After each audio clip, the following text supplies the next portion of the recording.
There is no compensation to be paid to parasites. I wanted my husband to divorce because of his infidelity. In response, he insulted me by calling me a parasite who is only after compensation. I felt my limit and left home with my son. My husband said, "You're homeless from tomorrow because there's no house or husband." Ignoring my husband, who had been laughing at me until the end, I contacted a certain place. Then, a few days later, my husband called me in a hurry. "My name is Alex. I'm a 32-year-old housewife. I've been married to Ryan for 5 years this year. I live with my 3-year-old son, myself, and Ryan. I'm living a peaceful life now, but I used to live a life that was the opposite of what I am now. I lost both of my parents when I was young, and because my name was masculine, I was bullied from a young age. So I was always alone, I couldn't make any friends, and I was isolated. I spent those days dreaming of having a peaceful and warm family in the future. Ryan, my husband, works for a company founded by his grandfather. His grandfather is still the active chairman of the company. His father is the president, and Ryan is the heir to the next president. I quit my job when I got married to support Ryan, who has a bright future, and became a housewife at the same time. Our meeting was at a business meeting. The company I used to work for was doing business with the company Ryan worked for, and its main business was manufacturing machine parts. I was evaluated for the speed of delivering parts to the company, my personality that had no flaws, and my polite language in the company and at the negotiating table. There were things that could be avoided because I didn't have parents, but the company I was in evaluated my ability. That's what Ryan's grandfather and father heard, and I was encouraged to marry Ryan. Recognized by the in-laws, I was introduced to Ryan and started dating. We started living together in a new home prepared by Ryan's grandfather a few days after we started dating, as we were dating with the premise of marriage. Even when we were dating, we lived together like a married couple, helping each other with housework and cleaning. However, I was worried at first because I was parentless. Moreover, I was just an ordinary company employee and thought that I might not be suitable for him. I was worried before we got married, so I told his family about myself. I don't have parents. So I've always been an enemy of many people since I was a child. Is it okay for someone like me? When I asked, his grandfather and father told me kindly with a smile. It doesn't matter if you don't have parents. Alex, you've worked so hard. You don't have to worry about anything. For me, Alex is like a daughter, so you can rely on me anytime. His grandfather, father, and others treated me like a real family member. For me, who thought I would be alone for the rest of my life, there was no greater fortune than this, and I thought I could spend the rest of my life happily with Ryan, who is a member of such a kind family. I thought I could live as a normal person this time, but after I got married, Ryan gradually began to emotionally abuse me. The emotional abuse became worse when I found out I was pregnant with my son. My grandparents-in-law and parents-in-law were happy about the birth of their grandson, but Ryan seemed to be quite unhappy with their happy faces.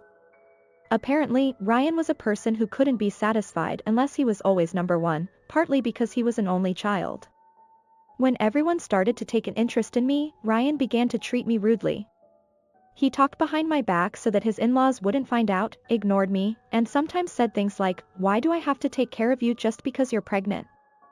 Do it yourself." He would say that and go out somewhere. I was exhausted by Ryan's change in attitude from before we got married. Even so, I thought he would be kind again once this child was born. I continued to live while thinking so, and a few months later, my son was born safely. Ryan and my in-laws were happy that their grandson was born, perhaps because he was connected by blood. However, Ryan's emotional abuse towards me did not change. Even so, I was still relieved that he was still kind to my son. My son was still small. He was still kind to my son. I kept telling myself that and continued to endure for my son. Ryan did not take advantage of my feelings, and the emotional abuse gradually worsened. In the cold winter, I was made to go shopping in thin clothes, and I was made to spill food on the floor and redo it. When Ryan was in a bad mood, he pushed me down the stairs. It was lucky that I only sprained my ankle because it was only about 4 or 5 steps from the bottom. No matter how badly Ryan treated me, I was able to keep going because of my beloved son. However, one day, Ryan's infidelity was discovered. It was a coincidence. Ryan, who happened to be drinking and came home, fell asleep on the sofa, and when I tried to call out to him, I saw his cell phone. Either he fell asleep while operating it, or the message screen was open. There, a woman's name was displayed. I had a bad feeling and felt guilty, but I secretly took Ryan's smartphone and checked its contents. There, an unbearable exchange between a man and a woman was taking place. The affair partner was a nightclub employee that Ryan often went drinking with. He said it was a company affair, but there was no way a serious in-law would go to a nightclub. When I was suffering from morning sickness, he must have gone out to meet this woman. In the exchange, there were lines like, "When are you going to divorce your wife?" which showed that they both understood that he was married. Furthermore, I found an account on Ryan's SNS that seemed to be his affair partner. The affair partner was kind enough to post many photos of herself with Ryan, including two-shot photos and photos of brand name products that Ryan probably gave her. I had a suspicion somewhere in my heart and suspected that he was cheating on me, but when I saw it with my own eyes, it was heart-wrenching. At the same time, anger welled up inside me. With trembling hands, I decided to send a message to the affair partner. "You know Ryan, don't you? I'm Ryan's wife." Then she immediately replied like this. "I know, we're dating. Have you finally decided to get a divorce?" The affair partner then kindly revealed everything to me. She didn't seem to know what position she was in and insisted on getting a divorce as soon as possible. However, judging from the exchange between the two, the affair partner was probably after Ryan's money. It's pathetic to fall for such a woman, but if I get divorced now, it will be just what the affair partner wants. I sent another message and ended the exchange with the affair partner. I have to talk to Ryan. I decided to talk to Ryan and took pictures of the exchange with the affair partner and the photos as evidence with my smartphone. I held back tears of anger and put Ryan's smartphone back where it was. Then I quietly left the living room and headed for my sleeping son. Looking at my sleeping son's face, my body trembled with anger again. I will never forgive him. To push Ryan into hell, I decided to confront him directly the next day.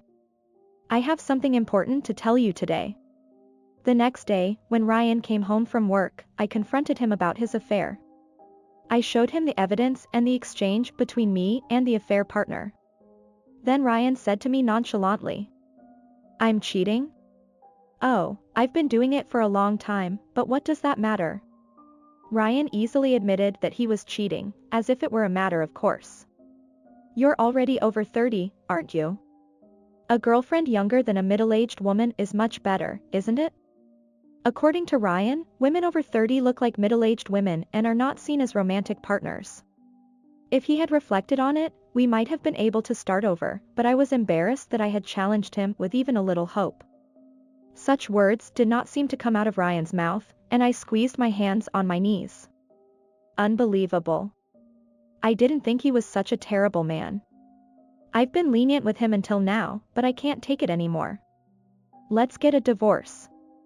I, who had exceeded my patience, proposed a divorce to Ryan. As expected, Ryan, who had a small son, would be a little more repentant. As if this was the last mercy, I looked at Ryan. However, Ryan's face suddenly brightened happily, contrary to my thoughts. "You finally said you want a divorce." "Of course, I don't want to be with you, so I'll divorce you." Ryan began to smile as if he had been waiting, and even agreed to the divorce without any confusion. When I was stunned by his acceptance without any confusion, Ryan took out a divorce paper from his bag. "Since you asked for a divorce, I won't pay any consolation money." I asked Ryan, who was talking nonsense, with a puzzled look. "I'm divorcing because of your affair. Don't you think it's strange to say that yourself?" I managed to say something back, but Ryan laughed at me with his nose as if to say that I was strange. "You're trying to get divorced for consolation money anyway, aren't you? There's no consolation money to pay for such a parasite." Ryan sneered at me, calling me a parasite for consolation money. I never thought he was such a terrible person. I can't deal with this person anymore, including the emotional abuse I've been through so far. Last but not least, you are really the worst man. I don't want to see Ryan's face anymore. I thought it would be useless to say anything to him, so I stood up. Feeling my blood drain, I took the divorce papers Ryan had prepared and left the house with my son without any big luggage. Ryan didn't try to stop me by saying, "You're homeless from tomorrow because you don't have a house or a husband." He laughed until the end. After leaving the house, I submitted the divorce papers and contacted a certain place. After finishing the call, I decided to stay at a certain place for a while. Then, a few days later, Ryan called my cell phone. "Hey, you. What's going on? What did you tell my family?" I heard Ryan's angry voice from the phone. As I listened to the story, Ryan was disowned by his grandparents and parents. Oh. I just told my in-laws that we got divorced and why. To tell the truth, after submitting the divorce papers, I contacted his grandparents and parents who had taken care of me and told them that I was divorcing Ryan.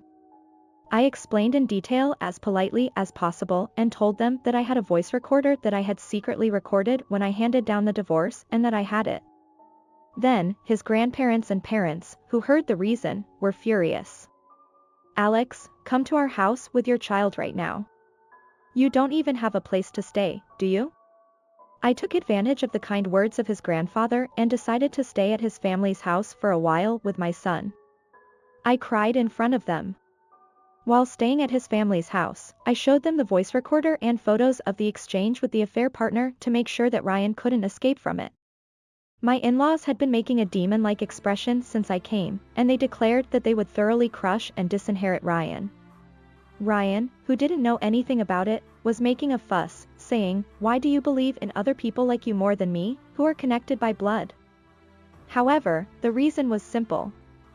I had been regarded as a family by my ex-in-laws since before I got married, and I was trying to respond to that somehow. After getting married, I gained confidence and thought of my grandparents-in-law and in-laws as my real family. In addition, I was actively taking care of my sick grandfather-in-law and was also a conversation partner for my grandmother-in-law and mother-in-law. Therefore, I was more loved by my in-laws than Ryan since before I got pregnant, and I was trusted by my in-laws. On the other hand, Ryan seemed to have left his grandparents alone since he was young, and he hadn't given them any care or conversation. He had also treated his family as he pleased for his own honor. In addition, his work attitude was bad. "I'm the next president. If you go against me, I'll tell my father."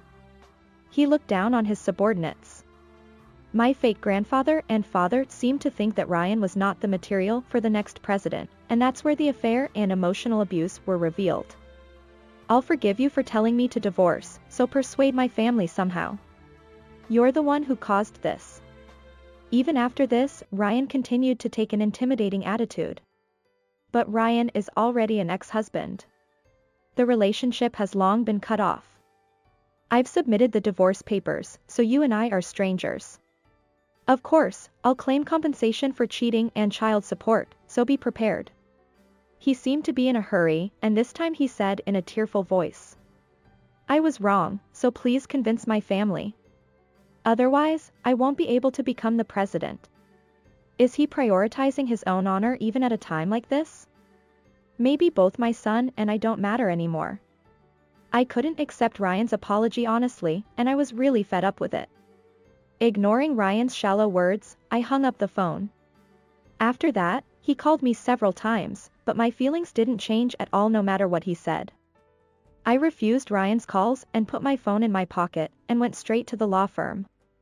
After that, I claimed compensation from the cheating partner through a lawyer. The cheating partner, who realized that he was being claimed for compensation, seemed to have easily abandoned Ryan.